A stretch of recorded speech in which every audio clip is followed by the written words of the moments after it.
El día de hoy estar aquí porque dice tu palabra que es mejor un día en tu casa que 1000 fuera de ellos. Que este año que sea benéfico y que sea de bendición para todos los que nos encontramos aquí, para esta congregación que tú has levantado, Señor. Respáldala, te lo pedimos en el nombre de Jesús. Amén. Puede tomar su asiento, hermanos, hermanas, y vamos a predicar la palabra.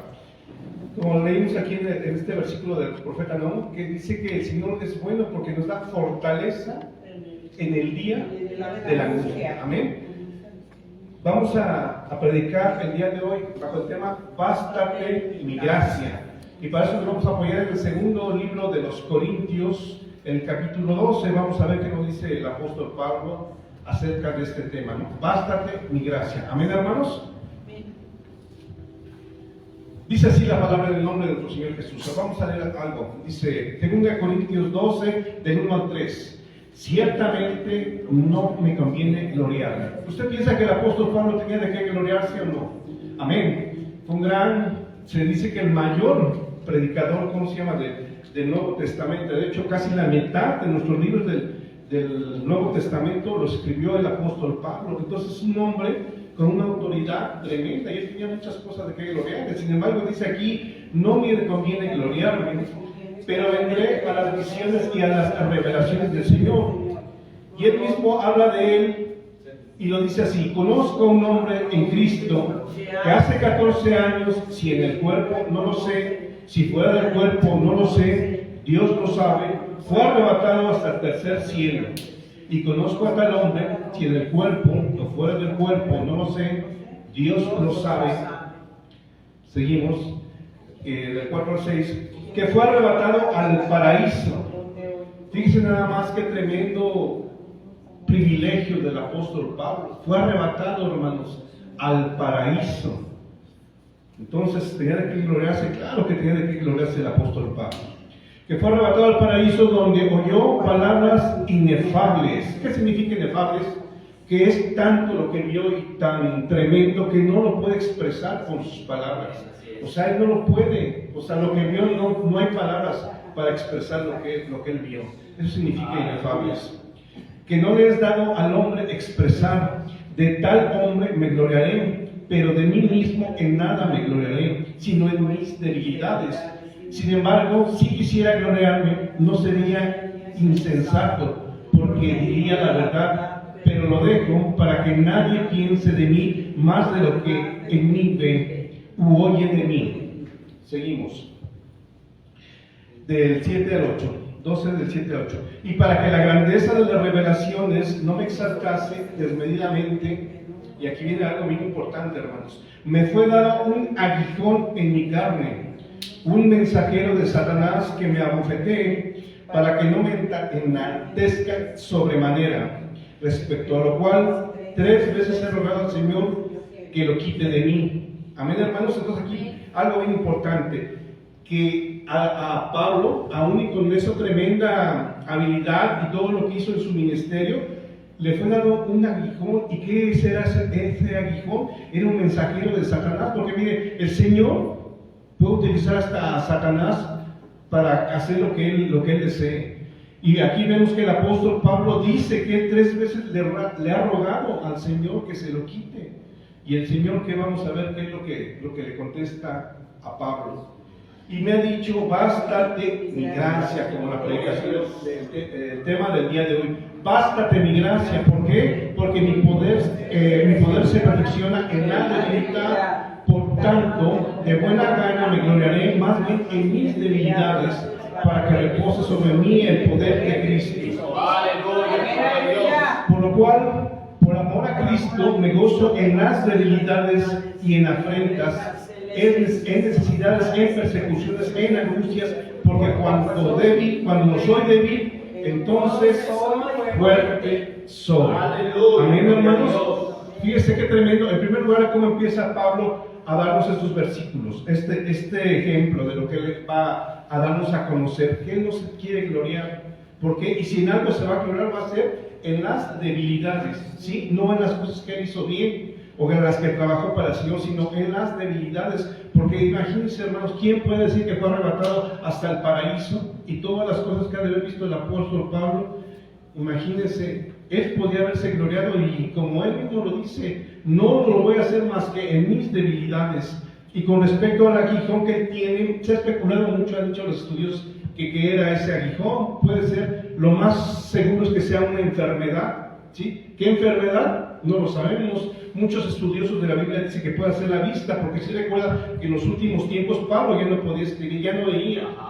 Entonces Lucas le escribía muchas veces, sus compañeros Silas escribían lo que él quería decir, porque ya no veía. Puede ser que haya sido la vista, o puede ser otro tipo de enfermedad, estomacal, no sé, no lo sabemos. Algún día estaremos junto a Pablo allá en el paraíso. ¿Quién quiere estar un día junto a Pablo?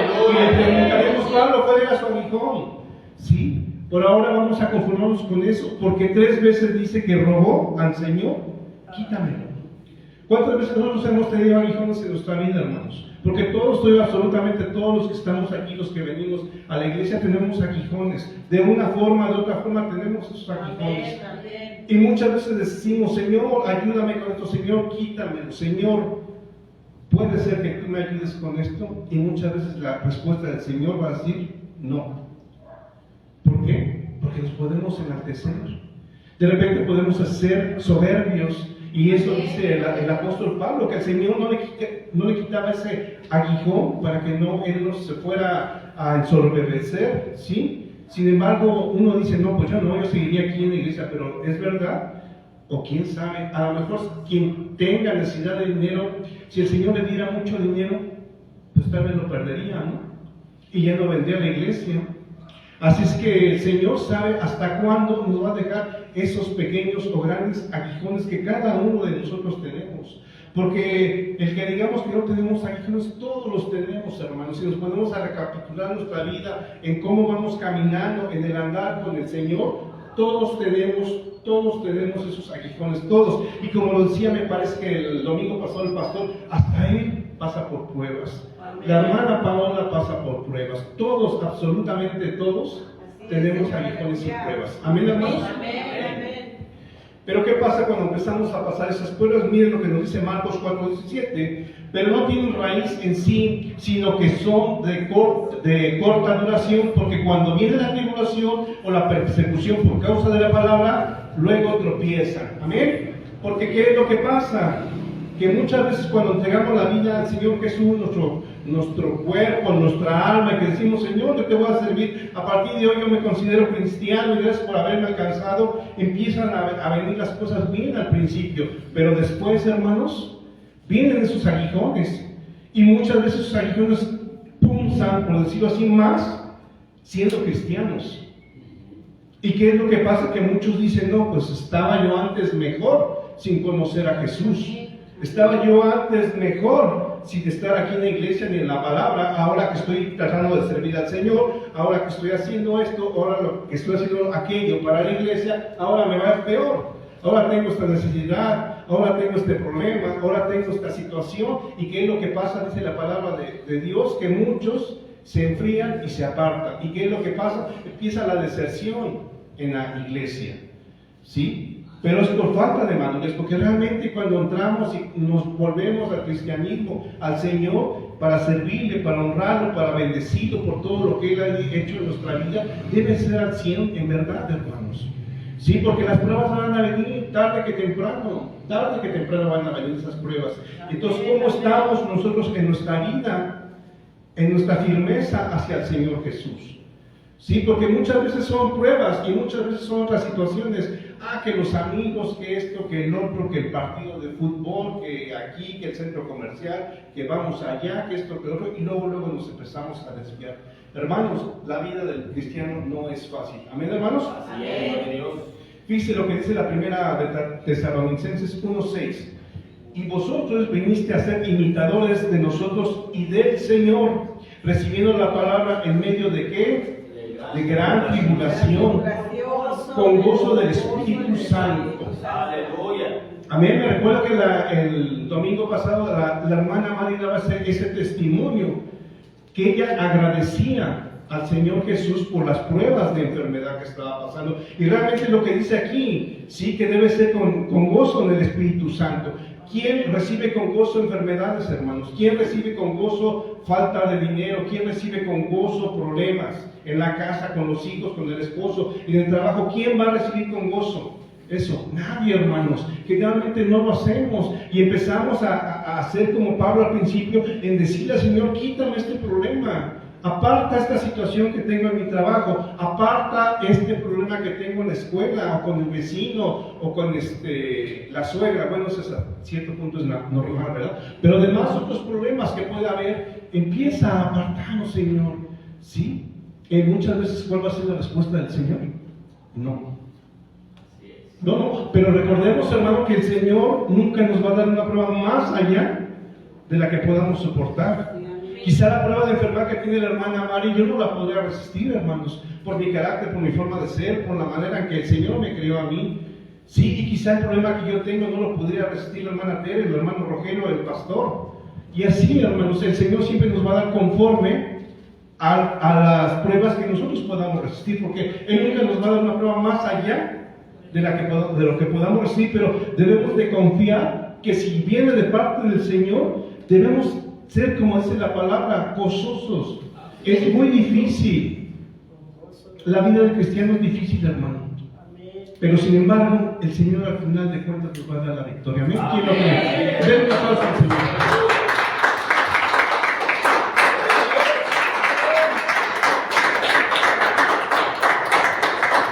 Ya viene a ser de repente los problemas más comunes: falta de dinero, enfermedad, divorcios.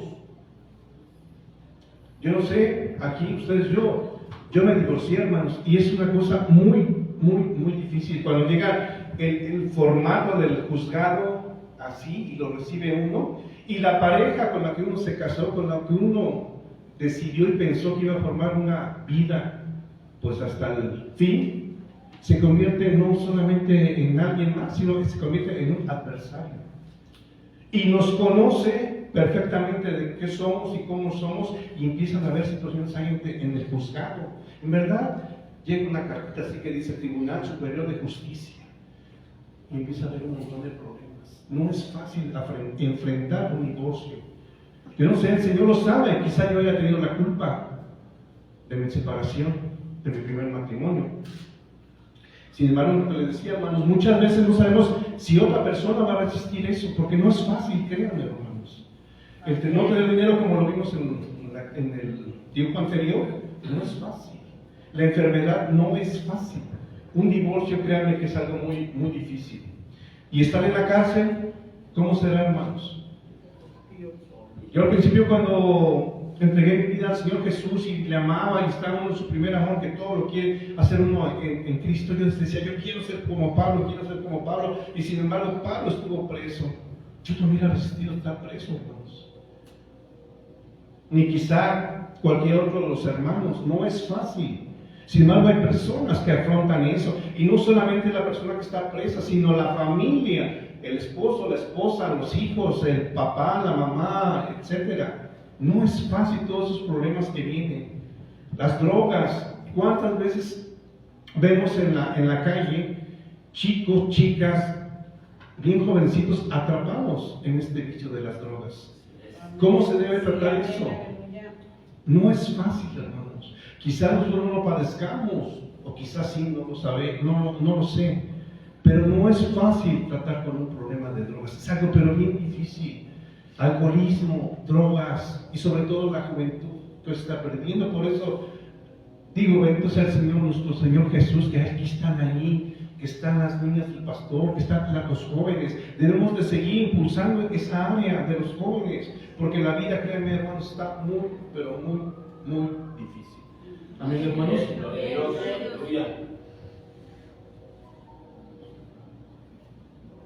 Si se ve ahí, no se ve, porque aquí no aparece. No se ve nada. El trabajo, la falta de trabajo. Hay jóvenes que se van a formar una fábrica para que les den empleo de lo que sea, de afanadores, de barrenderos, de lo que sea, porque no hay oportunidades. porque hay mucha falta de empleo, porque la gente tiene mucha deserción en la escuela y ya no cumple lo que era antes, que decíamos la primaria, secundaria, preparatoria, universidad, tener una buena carrera para el día de mañana podemos enfrentar a la vida en cuestión laboral. Ya no hay. Chicos, chicas ahora de 16, 17 años que ya salieron de su casa y no tienen otra cosa que hacer más que trabajar. ¿De qué? Y muchas veces los vemos ahí buscando empleo en una fábrica, y los que están limpiando los vidrios de los autos en las esquinas y que posteriormente con este poco dinero que ganan lo gastan en drogas, lo gastan en cosas vanas, en cosas malas, hermanos, no es fácil. Un embarazo de un adolescente, porque el problema no nomás es el adolescente, sino todo el núcleo familiar. Y el bebé que viene de ese adolescente, ¿qué va a hacer de ese niño? ¿Dónde va a estar el día de mañana? ¿Con qué ejemplo? Sin falta, sin padre, solamente con una madre. No es fácil todo ese tipo de problemas, hermanos. Y todo ese tipo de problemas viene de la gente de allá, del mundo de afuera. Y muchas veces todos sabemos que está infectada la iglesia, que en la iglesia hay todo este tipo de problemas. ¿Sí? Sin embargo, debemos devolvernos al Señor para que el Señor nos vuelva y nos cubra de todos esos problemas. Miren, si vemos a alguien que en verdad sufrió, es Job. ¿Sí, hermanos? Y yo puse este texto que lo vi en internet, que decía: a todos nos gusta la historia de Job hasta que nos toca ser Job. Aleluya. ¿Y a poco no? Porque miren, hermanos, vamos a ver lo que dicen los estudiosos, que hay 7 en la historia de Job, hay 7 pruebas de Job, ¿sí? Y las 7 pruebas de Job son, número 1, las pérdidas de posesiones materiales, lo vemos ahí en Job desde el 13 al 17. La número 2, las pérdidas de los seres queridos. Aleluya. Sí, Job perdió sus hijos. ¿Se recuerdan que le fueron a avisar que cayó y se murieron sus hijos? Amén. Pérdida de la salud. Job 2.7, a partir de Job 2.7 lo vemos. Gloria a Dios. La cuarta, la pérdida del apoyo de su esposa. Amén. La quinta, aparición de los amigos que no lo apoyaron. Por eso es que nosotros debemos de ser aquí, hermanos, un solo pueblo. Cuando nos decimos hermanos, porque realmente somos hermanos, porque nos vamos a apoyar unos a otros, porque las pruebas son muy difíciles, pero si las enfrentamos en familia como hijos de Dios, vamos a poder solventarlas. Amén, hermanos. En la número 6, la lucha interna y emocional que empezó a sentir Job. ¿Sí? Y por último, la interrogación de Dios a Job. Sí, porque Job quería al principio decirle al Señor: ¿por qué esto? ¿Por qué el otro? Y el Señor le empieza a contestar a Job, pero lo empieza a interrogar. Entonces dice la palabra, hermanos, que Job dijo: Dios dio y Dios quitó. ¿Cuántos nosotros tenemos eso? Porque no solamente vemos que dice: no, pues Job perdió todas las posesiones, todas sus tierras, todos sus animales. No, también, como lo vemos aquí, la pérdida de los hijos, la salud, la situación familiar con su esposa, los amigos que no lo apoyaron, nada más lo criticaban. ¿Sí? ¿Cómo le dijo la esposa? ¿Sigues reteniendo tu integridad? Maldice a tu Dios y muérete. ¿Es fácil eso, hermanos? No, es muy difícil. Entonces vemos esa figura ahí de Job, ¿no? Cómo perdió absolutamente todo. Después de ser un hombre rico, próspero, y que era temeroso de Dios y que hizo muchas cosas buenas, ¿a dónde terminó Job? En la prueba. Pero recordamos quién fue el que quiso probar a Job. Fue Satanás. ¿Y quién dio permiso? El Señor. ¿Qué pasa cuando le dice el Señor Jesús a Pedro: Satanás me ha pedido para zarandearte?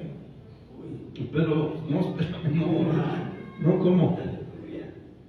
Y dice el Señor: yo he rogado para que no falte tu fe. No que te voy a defender, ni que voy a mandar a mis ángeles para que no te pase nada, sino para que no falte tu fe. Porque muchas veces es lo primero que perdemos, hermanos, cuando vienen las pruebas: la fe. La fe. ¿Y dónde está nuestra fe? ¿Dónde está nuestra confianza que realmente debemos de tener en el Señor Jesús? De decir: el Señor dio, el Señor quitó, y si ahora tengo esta situación, por algo será. Pero muchas veces, y más, la mayoría de las veces, no lo vemos así, sino lo vemos como Job aquí al final en el número 7, que queremos cuestionar a Dios, ¿por qué me está pasando esto? ¿Por qué esta situación? ¿Por qué esta prueba? ¿Sí, hermanos? Entonces, ese es el consejo que nos va dando Dios, bástate de mi gracia. Porque la vida del cristiano, repito, hermanos, no va a ser fácil. Miren lo que nos dice Pablo también en la segunda carta de los Corintios, a partir del 4, capítulo 4, del 17 y 18, dice: porque esta leve tribulación momentánea produce en nosotros un cada vez más excelente e eterno peso de gloria, no mirando nosotros las cosas que se ven, sino las que no se ven, pues las cosas que se ven son temporales, pero las que no se ven son eternas. Amén, hermanos. Entonces, ¿qué es lo que no se ve? La salud, el amor que recibimos, sí, o que podemos dar hacia nuestro semejante, hacia nuestra familia, hacia nuestros hijos, nuestros padres, etcétera, hacia nuestros hermanos en Cristo. Esas cosas no se ven, hermanos, pero esas son eternas. Y Dios todo eso lo va a tomar en cuenta, créanme. Así es, gloria a Dios. Miren lo que dice, aquí vamos a ver una de las pruebas que también recibió Pablo, ¿sí? Porque si creemos que Pablo, su ministerio, como dijimos al principio, se podía gloriar y fue un hombre muy usado por Dios, que sí lo es, sí lo fue, pero vamos a ver las pruebas que él recibió. Dice 2 de Corintios, capítulo 11, vamos a ver lo que es el 24 y el 26. De los judíos 5 veces he recibido 40 azotes menos uno. 3 veces he sido azotado con vara, una vez apedreado, 3 veces he padecido naufragio, una noche y un día estando como náufrago en alta mar, en camino muchas veces de peligro, en ríos, peligros de ladrones, peligros de los de mi nación, peligros de los gentiles, peligros en la ciudad, peligros en el desierto, peligros en el mar, peligros entre los falsos hermanos. Entonces, ¿sufrió o no sufrió Pablo, hermanos? Por el ministerio. Porque todo lo vemos como yo en mi caso lo veía como un superhéroe, en el sentido de que hizo tantas cosas por la predicación de la palabra, por llevar el evangelio.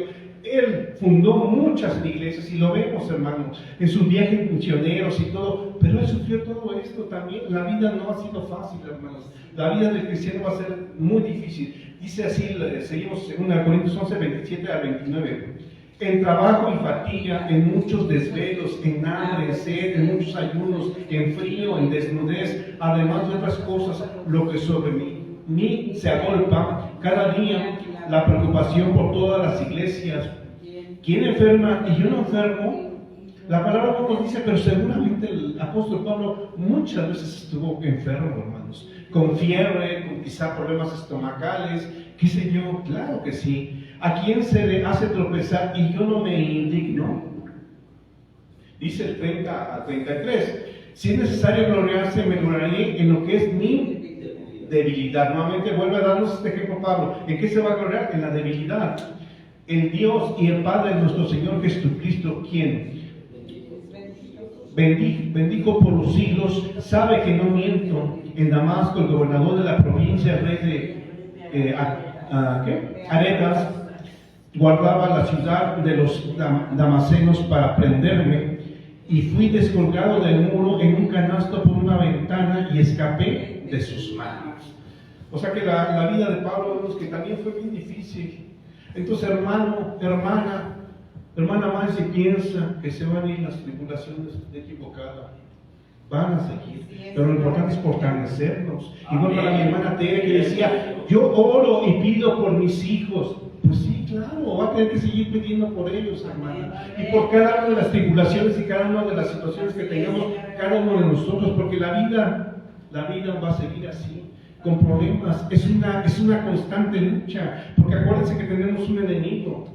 Sí, dice el apóstol Pedro, que anda como león rugiente buscando a quien devorar.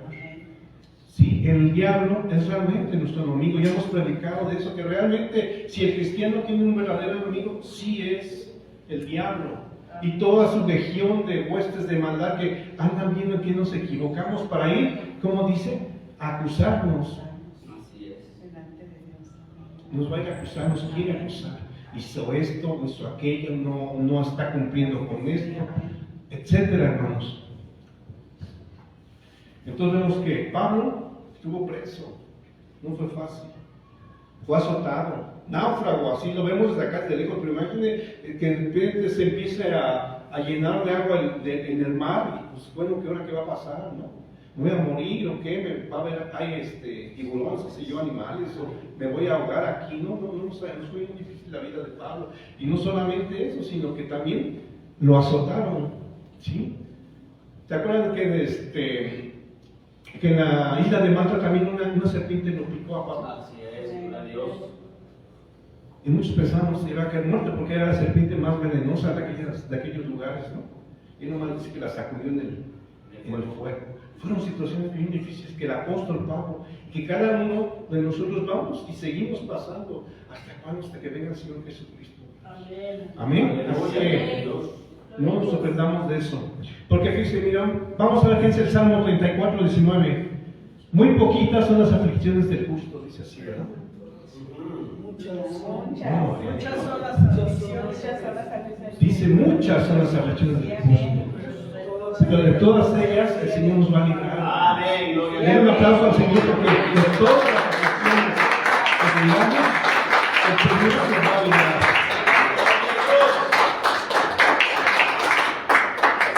Porque la vida del cristiano dice que es tener carros, casa, sirvientes, joyas, mujeres, todo eso dice que es la vida del cristiano. No, hermanos, dice que muchas aflicciones son para el justo.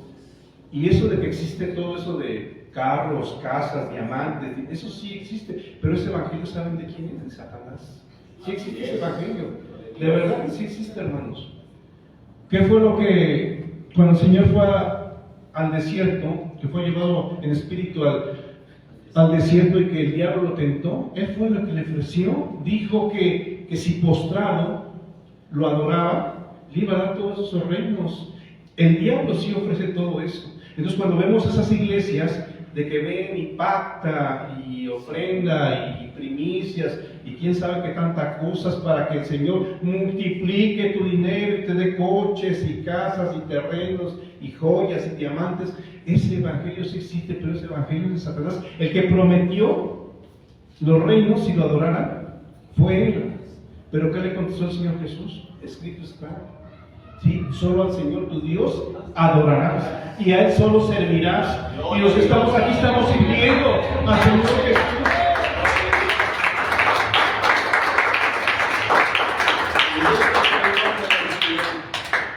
Fíjese lo que dice el Señor, son palabras del Señor Jesús en el Evangelio Juan 16:33. Estas cosas os he hablado para que en mí tengáis paz. En el mundo tendréis aflicción, pero confiad, yo he vencido al mundo. O sea que si estamos en el mundo, vamos a tener aflicciones, pero si estamos tomados de la mano del Señor Jesús, Él venció el mundo. Nosotros no vamos a vencer, nosotros no, Él ya lo venció. Y Él nos va a ayudar a vencer esas pruebas. ¿Sí? Amén, hermanos. El Señor, hermano, hermana, no le va a decir por qué está usted pasando tal o cual situación de enfermedad, de todas las que vimos ahí, y o muchas otras más que existen y que no las pusimos. Él no nos va a decir por qué, pero lo que Él sí promete que Él va a estar con nosotros, siempre y cuando nosotros confiemos de que Él está ahí.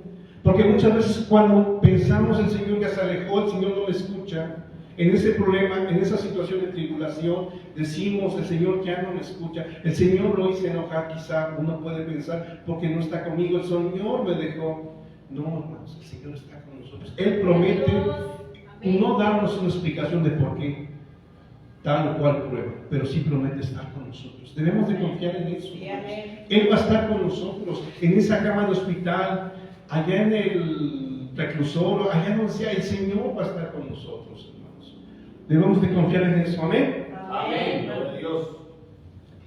Porque Él dice, mire lo que dice Isaías 55, 8 y 9. Porque mis pensamientos no son vuestros pensamientos, ni vuestros caminos mis caminos, dijo Jehová. Como son más altos los cielos que la tierra, así son mis caminos más altos que los vuestros, y mis pensamientos más que vuestros pensamientos.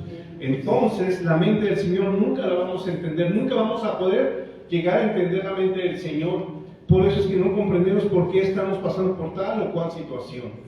Pero debemos de confiar en Él, porque sí dice Él que sus pensamientos son más altos que los nuestros.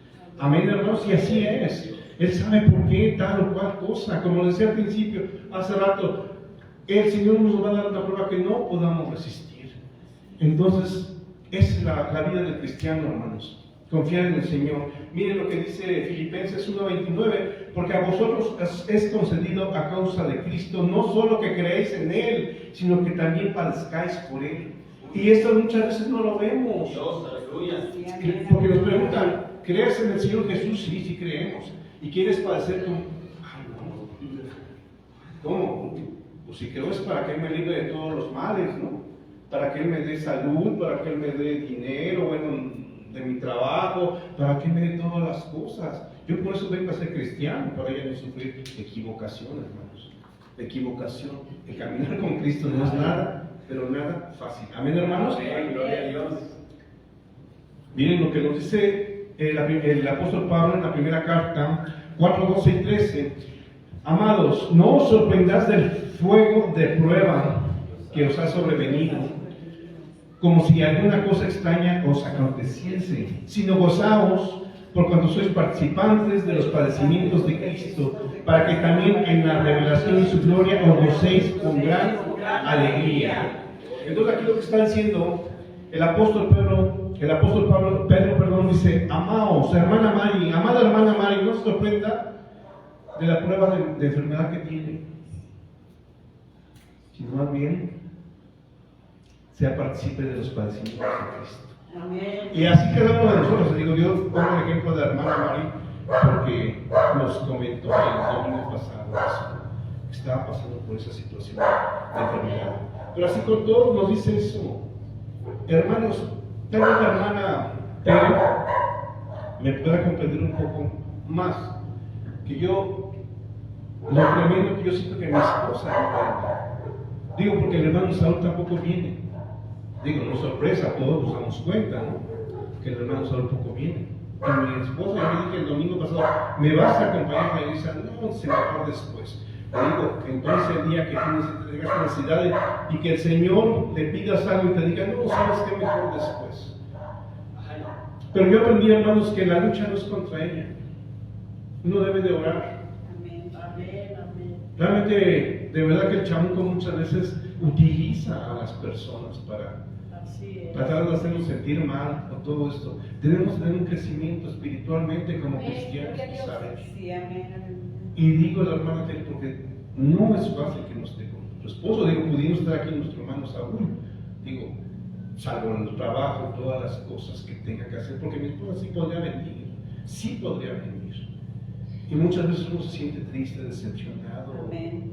Como que vamos a comer y yo no sé si irme ya con ella porque me está esperando para comer, o si quedarme con mis hermanos, porque realmente me gusta gozarme con ellos y platicar un ratito fuera de lo que es la predicación y el servicio al Señor Jesús, platicar que esto, que si el sol, que si hace calor, cualquier otra cosa, ¿verdad? Amén. Entonces es importante. Entonces créanme que ahí está la prueba, ahí está la situación. Y yo al principio hasta me enojaba y todo, no, pero ahora ya no. Pero pues algún día el Señor sabrá qué hacer y cómo hacer, porque solamente Él sabe hacer las cosas. Amén, hermanos. Amén. Así que vamos a gozarnos con todo eso que pase.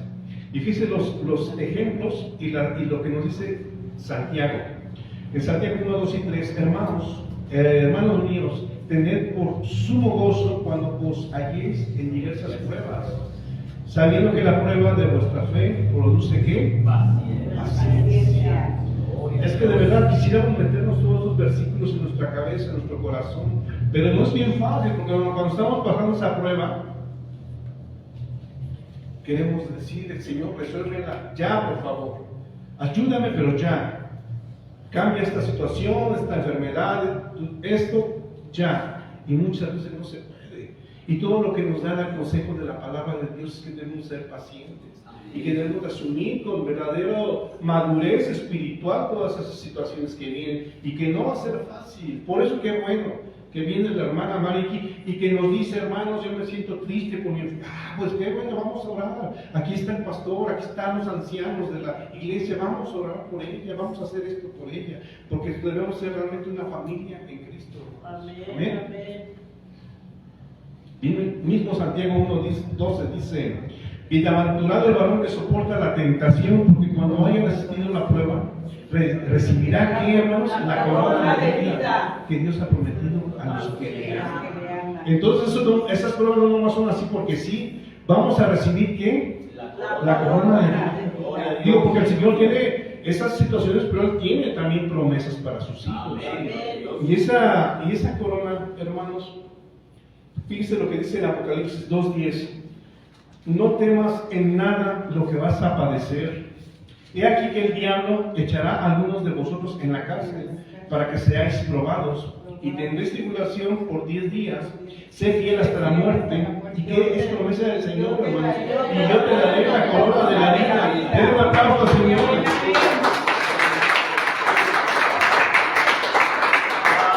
Porque al final de cuentas, por eso estamos luchando, por eso estamos aquí, por recibir la vida eterna, esa corona que el Señor nos va a dar, esa corona de vida, hermanos. Así que hay que luchar por ella, hay que resistir. No es fácil, pero vamos, hay que resistir.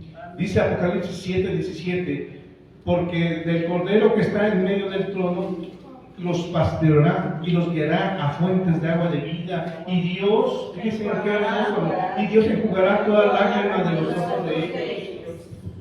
Esa es la promesa que tenemos del Señor. Vamos a estar con Él y ya no va a haber más llanto, no va a haber enfermedad, no va a haber ya más tristeza. Pero tenemos que estar, dice la palabra que estamos, no somos de este mundo, pero estamos en este mundo. Y por algo el Señor nos puso en este mundo. Sin embargo, en su inmensa misericordia nos ha permitido llegar a su palabra, que hoy estemos aquí en la iglesia.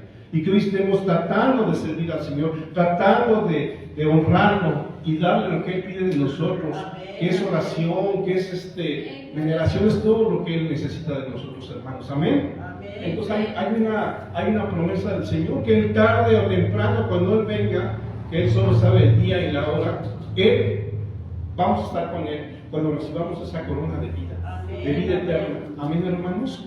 Y si hablamos de sufrimiento, hermanos, debemos saber que en esta vida vamos a tener aflicción, que el Señor nos dice hoy en día, bástate de mi gracia, hermano Rogelio, hermano Raúl, hermana Paola, pastor, todos, bástense de mi gracia, pero yo estoy con ustedes. Y si hablamos de padecer, hermanos, si hablamos de sufrimiento, ¿hay algo más grande que esto? Yo creo que no hay nada más grande que esto. Este fue el mayor sufrimiento, la mayor expresión de amor. Y debemos dar lo que dice la palabra del Señor, que no solamente creamos en el Señor, sino que juntamente con Él vamos a padecer. Pero al final de cuentas es la recompensa, la corona de vida a la cual todos aspiramos. Entonces, hermanos, el Señor nos dice hoy, bástate de mi gracia. No te quejes, hermano, no te quejes, hermana, bástate de mi gracia. Porque yo estoy contigo todos los días. ¿Hasta cuándo? Hasta el mundo. ¿Cuánto lo creen? Amén. Hermanos, hoy le pedimos al Señor que no nos queremos ir como venimos. Le pedimos al Señor de todo corazón que baje su Santo Espíritu y que toque a cada uno de nosotros. Para que sepamos que estamos en su voluntad. Amén. Que seamos esas ovejas que Él nos va a pastorear, que seamos esos hijos que realmente y Él crea y Él sienta que se sienta orgulloso de nosotros, de que nos llamemos su hijo. Sí, porque seamos sus hijos, los que estamos aquí en esta iglesia. Amén, hermanos. Amén. Así que vamos a ponernos de pie y acuérdense que lo que dice el Señor, bástate mi gracia. Amén, hermanos. Amén. Dios le bendiga y quien guste venir aquí a ponerse a cuentas con el Señor, a hablar con Él, a pedirle que en tal o cual tribulación que no sea parte de nosotros, puede pasar a ser los signos de su lugar. Amén, hermanos. Dios les bendiga.